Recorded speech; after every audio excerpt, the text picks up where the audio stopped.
चलिए, मुख्यमंत्री योगी का भाषण हो रहा है, चुनावी जनसभा को बिहार में वो संबोधित कर रहे हैं। जेडीयू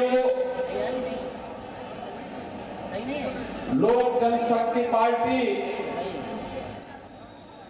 हम और एनडीए के हमारे सभी सहयोगी दलों के पदाधिकारीगण भारी संख्या में दीघा विधानसभा क्षेत्र के सभी उपस्थित मेरे बहनों और भाइयों, जिस धरा ने आज से 2000 वर्ष पहले भारत के स्वर्ण युग को लाने का कार्य किया था, ऐसी पावन धरा को कोटि कोटि नमन करते हुए दीघा के नागरिकों का मैं हृदय से अभिनंदन करता हूं, स्वागत करता हूं। बहनों और भाइयों,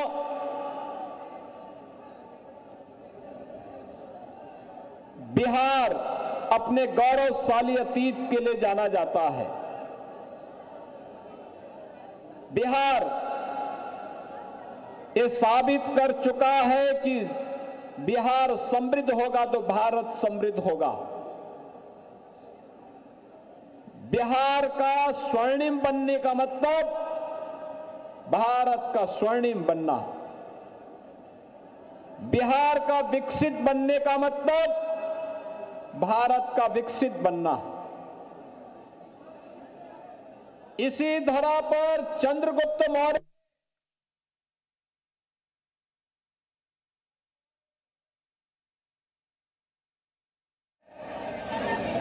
जिस धरा ने 24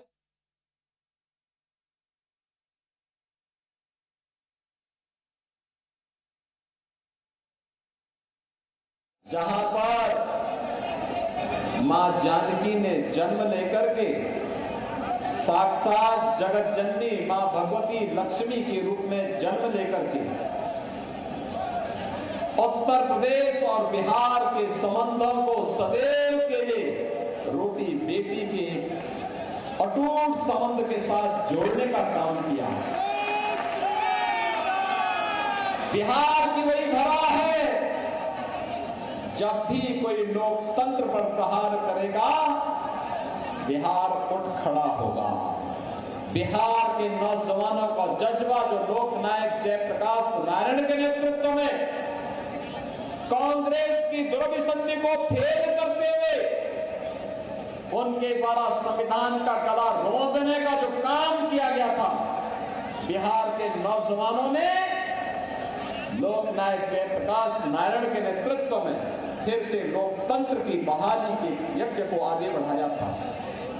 ये बिहार की धरती जिसने देश के पहले राष्ट्रपति राजेंद्र प्रसाद जी को जन्म दिया, ये बिहार की धरती जिसने विद्यापति जैसे साहित्यकार दिए, ये बिहार की धरती जिसने मैथिली और भोजपुरी की छठ की परंपरा को वैश्विक मान्यता प्रदान करने वाली शारदा सिन्हा को जन्म दिया।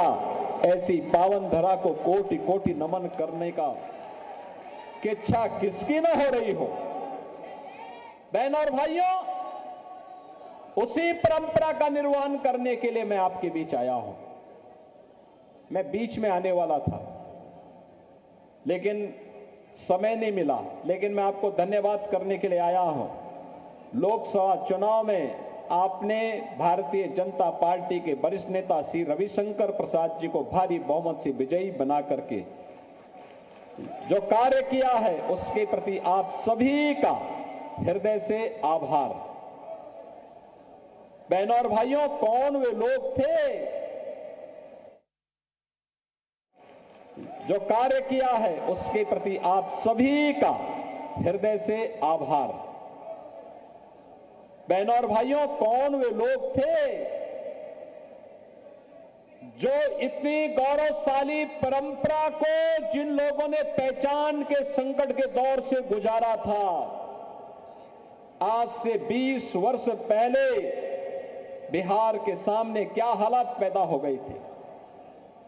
बिहार, जिस बिहार की गौरवशाली परंपरा पर भारत गौरव की अनुभूति करता है, उस बिहार के सामने पहचान का संकट खड़ा करने वाले कौन लोग थे? ये वही लोग हैं जो आज महागठबंधन के रूप में आए हैं, कांग्रेस, आरजेडी और उनके सभी पार्टनर्स। बहनों और भाइयों, ये वही लोग हैं आरजेडी के 1992 से लेकर के 2005 के शासनकाल में इस बिहार के अंदर क्या नहीं हुआ था। बिहार के अंदर जातीय संघर्ष, लगभग 6 दर्जन बड़े जातीय नरसंहार की घटनाएं घटित हुई थी बिहार में। जातीय सेनाएं खड़ी करके हिंदू को हिंदू से लड़ा करके पूरे बिहार में बांग्लादेशी घुसपैठियों को यहां पर अराजकता फैलाने की छूट दी गई। हिंदू को हिंदू से लड़ाने और दूसरी तरफ तुष्टीकरण की पराकाष्ठा पे चलते हुए हर माफिया को अपना शागिर्द बनाने की घोड़ बिहार के अंदर जो 1992 से लेकर के 2005 के बीच में प्रारंभ हुई, इसने बिहार के सामने पहचान का संकट खड़ा किया। कोई भी आईपीएस, कोई भी आईएएस, कोई भी आईएफएस बिहार के अंदर नौकरी करने को तैयार नहीं। आप जब डीजीपी को मुंशी कहकर के बुलाएंगे, मुख्य सचिव को बाबू बोल करके बुलाएंगे, ट्रांसफर और पोस्टिंग एक उद्योग हो जाएगा, निवेशकों को अपहरण करेंगे, कोई भी नहीं आएगा। और यही बिहार के पास होता था। कैसे लूट खसोट, बेटी और व्यापारी की सुरक्षा पे कैसे सेंध लगती थी, बच्चों तक को नहीं बख्शा जाता था। ये बिहार के सामने संकट किसने खड़ा किया था? यही आरजेडी है, यही कांग्रेस है जो इस पाप के भागीदार हैं। और वही एहसास कराने के लिए आज आपके पास आए हैं। आज के बिहार के पास क्या नहीं है? आज तो फिर बिहार अपने स्वर्णिम युग की ओर अग्रसर हुआ है। बिहार सड़क की कनेक्टिविटी, रेल की कनेक्टिविटी, पब्लिक ट्रांसपोर्ट के लिए मेट्रो की व्यवस्था, एयरपोर्ट की कनेक्टिविटी और इनलैंड वाटरवे, जल मार्ग से हल्दिया से पटना होते हुए अयोध्या और प्रयागराज को जोड़ने की व्यवस्था, बिहार के अन्नदाता किसानों की उपज को और यहां की फैक्ट्रियों में बनने वाले प्रोडक्ट को दुनिया के मार्केट में पहुंचाने के लिए ड्राई पोर्ट से लेकर के बंदरगाह बनाने की कार्रवाई ये तेजी के साथ आगे बढ़ रही है। आज बिहार एनआईटी है, आईएम है, एम्स है, मेडिकल कॉलेजेस की श्रृंखला है, इंजीनियरिंग कॉलेजेस की श्रृंखला है। यहां पर आज स्मार्ट सिटी के दर्शन हो रहे हैं। यही सिटी डेवलप हो रही है। बिहार अब सेमीकंडक्टर के एक नए हब के रूप में अपने आप को स्थापित कर रहा है। बहनों और भाइयों, बिहार के नौजवानों की गलती उस समय नहीं थी जब बिहार के नौजवानों के सामने पहचान का संकट खड़ा हुआ था। बिहार का नौजवान तो हमेशा से मेधावी रहा है। अपनी मेधा से दुनिया के अंदर जहां कहीं गया है लोहा मनवाया है।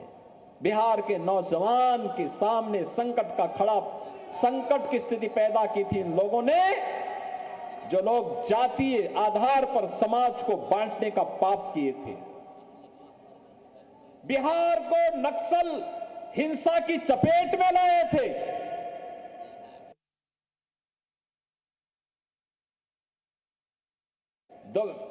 2005 में बिहार ने गड़ाई ली, फिर से बिहार खड़ा हुआ और आज बिहार विरासत और विकास के जिस अभियान के साथ आगे बढ़ा है, कल्याणकारी योजनाओं के साथ आगे बढ़ा है, ये नया बिहार है। ये बिहार, जिस बिहार पर आज भारत भी गौरव की अनुभूति करता है।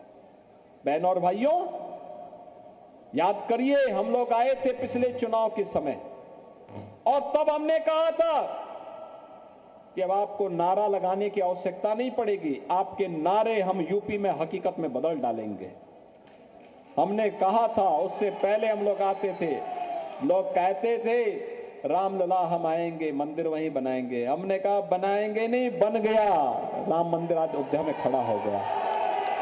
अब कोई संदेह है क्या? और जब अयोध्या में रामलला का मंदिर बन गया तो सीतामढ़ी में भी मां जानकी का मंदिर बन रहा है, क्योंकि अयोध्या और बिहार का मिलन तो राम और जानकी के मिलन से ही प्रारंभ होता है और यह अटूट संबंध हमेशा था, हमेशा रहेगा। और उसी संबंध को बनाने के लिए मोदी जी प्रधानमंत्री बने तो मोदी जी ने कहा अयोध्या को सीतामढ़ी से जोड़ने के लिए 4 लेन की कनेक्टिविटी दो। 6155 करोड़ रुपए इसके लिए दे दिए, काम युद्ध स्तर पर प्रारंभ हो गया है। बहनों और भाइयों, राम की संस्कृति पर हम गौरव की अनुभूति करते हैं। दुनिया राम की संस्कृति को, बुद्ध की संस्कृति को मानती है, लेकिन कांग्रेस, आरजेडी और सपा ये राम और कृष्ण की संस्कृति पर विश्वास नहीं करती। कांग्रेस ने कहा राम हुए ही नहीं, आरजेडी ने राम मंदिर की रथ यात्रा को रोक दिया था, समाजवादी पार्टी ने राम भक्तों पर गोलियां चला करके अयोध्या को लहूलुहान किया था, लेकिन तब भी राम भक्त कहता था रामलला हम आएंगे, मंदिर वहीं बनाएंगे, लाठी डंडा खाएंगे, मंदिर वहीं बनाएंगे। और मंदिर बन गया ना। अयोध्या दुनिया की सुंदरतम नगरी बन गई है, देश की पहली सोलर सिटी। आज कोई अयोध्या आता है, अभी मैं एयरपोर्ट पे था, एक सज्जन मिले मुझे पटना के, कहा अयोध्या में मैं भी होटल खोल रहा हूं। मैंने कहा जल्दी खोल दीजिए, कोई समस्या नहीं आएगी। बहनों और भाइयों, हमारा परिवहन मंत्री तो बिहार का ही रहने वाला है, उत्तर प्रदेश में कैसा भेदभाव जी? सारे लोग एक साथ मिलकर के काम करते हैं, कोई पहचानता ही नहीं, क्योंकि उत्तर प्रदेश का हर व्यक्ति तो ये मानता है कि बिहार हमारा ननिहाल है।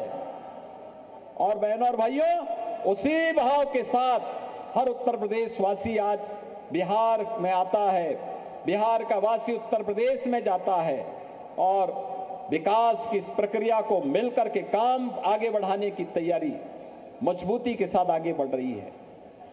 विकास भी है, विरासत भी है और गरीबों का कल्याण भी है। ये सोचो ना, आरजेडी की सरकार के समय गरीबों का अन्न हजम ही कर गए थे, पशुओं का चारा भी खा गए थे, 900 करोड़ का पशुओं का चारा खा गए। मोदी जी के समय में 80 करोड़ लोगों को फ्री में राशन की सुविधा का लाभ, 80 करोड़ लोगों को।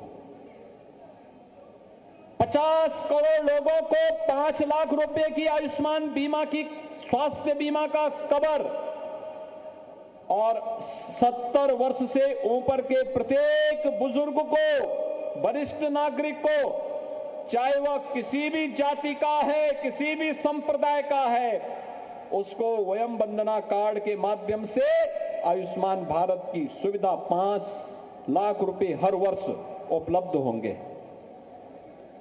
यह काम कांग्रेस भी कर सकती थी, नहीं किया।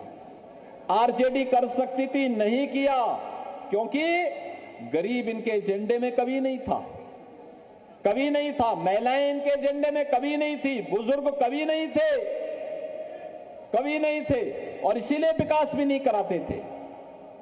आप सोचो, 46 करोड़ गरीबों के बैंक अकाउंट खुल गए, मीडिएटर समाप्त, सरकार का पैसा, पेंशन का पैसा हो, सहायता का पैसा हो, सीधे गरीब के खाते में जाएगा, महिलाओं के खाते में जाएगा।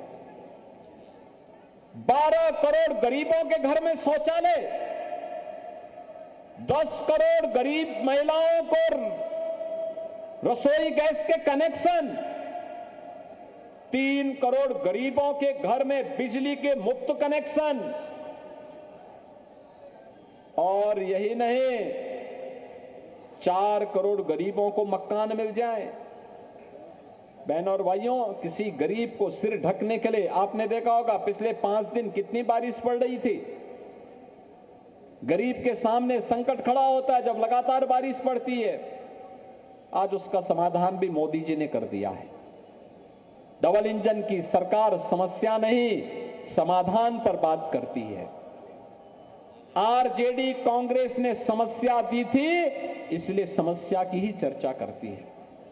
और मैं तो इन तीनों के बारे में बोलता हूं, कांग्रेस, सपा और आरजेडी। कभी राष्ट्रपिता महात्मा गांधी ने 3 बंदर दिए थे। बहनों और भाइयों, 3 बंदर थे। उस समय की व्यवस्था को दुरुस्त करने के लिए बापू ने दिए थे। एक, कान से नहीं सुनना है, गलत नहीं सुनना है, गलत नहीं बोलना है और खराब नहीं देखना है। अच्छा देखो, अच्छा सोचो, अच्छा करो। लेकिन आज महागठबंधन के पास 3 बंदर हैं, एक पप्पू के नाम पे, एक टप्पू के नाम पर, एक अप्पू के नाम पे।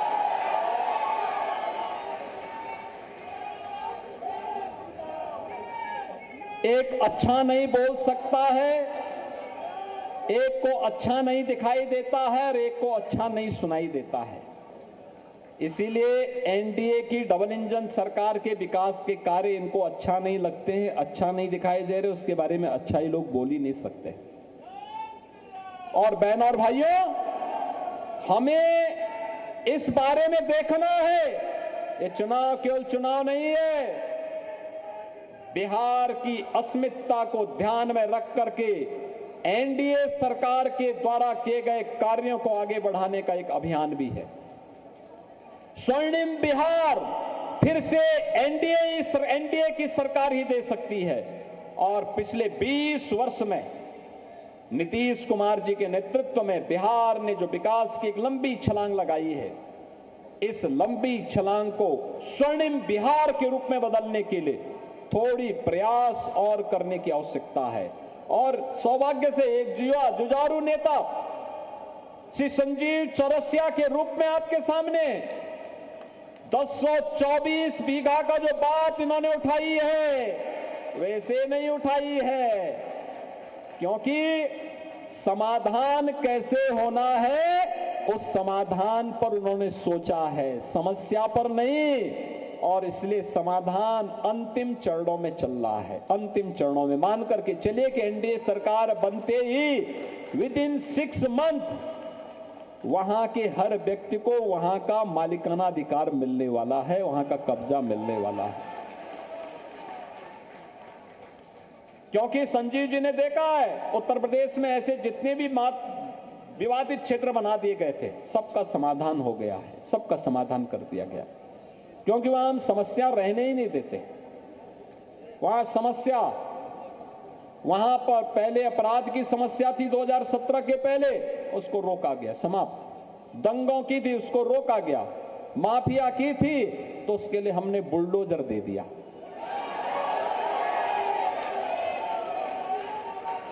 खूब चाप करके वो चलता है, जब सड़कें अच्छी बनाता है और माफिया को रौंद करके आगे बढ़ जाता है। बहनों और भाइयों, मैं तो आप सबसे यही आह्वान करूंगा, स्वर्णिम बिहार के लिए एनडीए सरकार आवश्यक है, एनडीए की डबल इंजन सरकार आवश्यक है। आप सोचो कितना प्रभाव पड़ता है। मैं एक बार गोरखपुर से दरभंगा जा रहा था, 16 घंटे लगे थे मुझे।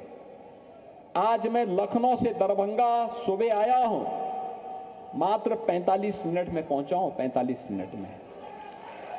ये डबल इंजन की स्पीड है। डबल इंजन की स्पीड है। बिहार को घुसपैठियों का धर्मशाला नहीं बनने देना है। बिहार को अराजकता की आग में नहीं धकेलने देना है। बिहार को लूट, अपहरण और किसी भी प्रकार की अराजकता की आग में नहीं झोंकने देना है। और इसको रोकने के लिए एकमात्र आपके पास सहारा है कि डबल इंजन की एनडीए सरकार फिर से बिहार के अंदर स्थापित हो और स्वर्णिम बिहार की परिकल्पना को आत्मनिर्भर और विकसित बिहार के रूप में हम आगे बढ़ाएं। मोदी जी के संकल्पों को, जो विकसित भारत की संकल्पना है, उसको लेकर के हम आगे बढ़ाएं। और इसके लिए बहनों और भाइयों, एनडीए ने कमल चुनाव चिन्ह पर श्री संजीव चौरसिया जी को अपना प्रत्याशी दीघा विधानसभा क्षेत्र में आपके बीच में उतारा है। आप सभी लोग संजीव चौरसिया जी को अपना आशीर्वाद देंगे ना? सभी लोग सहमत हैं? जहां तक मेरी आवाज जा रही है, दोनों हाथ उठा करके आशीर्वाद, दोनों हाथ उठा करके दिया जाता है। दोनों हाथ उठा करके सभी लोग सहमत है ना? इधर उधर उधर उधर इधर सभी लोग सहमत है ना? सबका आशीर्वाद मिलेगा। लेकिन आशीर्वाद तभी, आज 3 नवंबर हो गई और बहनों और भाइयों, कल चुनाव प्रचार पहले चरण का संपन्न हो चुका होगा। शाम को, कल सायंकाल बंद होगा। आज से, अभी से आपको घर घर जाकर के एक एक मतदाता को बताना पड़ेगा कि जाति पाति पे नहीं, किसी भी अन्यवाद में नहीं। याद करना, दुनिया से कम्युनिज्म समाप्त हो गया है। भारत के यशस्वी गृह मंत्री जी ने कह रखा है 2026 की मार्च तक भारत को नक्सलवाद और माओवाद की समस्या से पूरी तरह समाप्त कर देंगे। तो बिहार में ये माले कहां से आ गया? ये माओवादियों को पनपने मत दीजिए, किसी भी अराजकता को आगे बढ़ने मत दीजिए। ये लोग बढ़ेंगे, माफिया प्रवृत्ति को आगे बढ़ाएंगे, अराजकता पैदा करेंगे, अव्यवस्था पैदा करेंगे, हर एक व्यक्ति के सामने सुरक्षा का संकट खड़ा कर देंगे। कतई नहीं आने देना है। गुमराह करने वाले लोगों से सावधान होइए, नक्कालों से सावधान, और देश के खिलाफ गद्दारी करने वालों से भी सावधान। केवल एक ही हमारा धर्म है, वह है राष्ट्र धर्म। और राष्ट्र धर्म के लिए एनडीए एकमात्र माध्यम है वहां पहुंचने का, उस सेवा को माध्यम बनाने का। और इसके लिए संजीव चौरसिया जी को भारतीय जनता पार्टी और एनडीए ने अपना आशीर्वाद देकर के आपके पास भेजा है। आपका आशीर्वाद मिलेगा ना? सभी लोगों का आशीर्वाद मिलेगा ना? एक बार दोनों हाथ उठा करके आशीर्वाद दीजिए। दोनों हाथ उठा करके मेरे साथ बोलेंगे, दोनों हाथ उठा करके, भारत माता की, भारत माता की, भारत माता की, वंदे वंदे वंदे, जय श्री राम, जय जय श्री राम।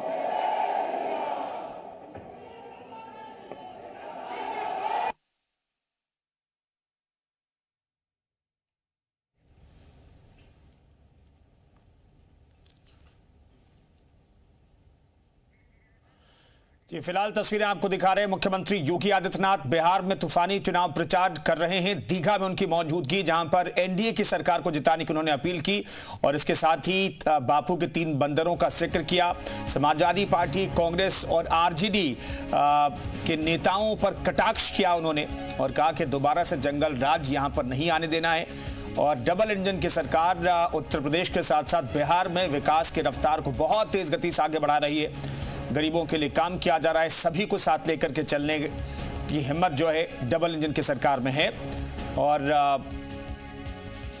यहां पर मुख्यमंत्री योगी आदित्यनाथ जो हैं वो चुनावी सभा को संबोधित कर रहे हैं और एनडीए के प्रत्याशियों के लिए चुनाव प्रचार लगातार कर रहे हैं। तो दीघा की तस्वीरें आपको दिखा रहे हैं जहां पर मुख्यमंत्री योगी आदित्यनाथ की मौजूदगी थी चुनाव प्रचार के लिए।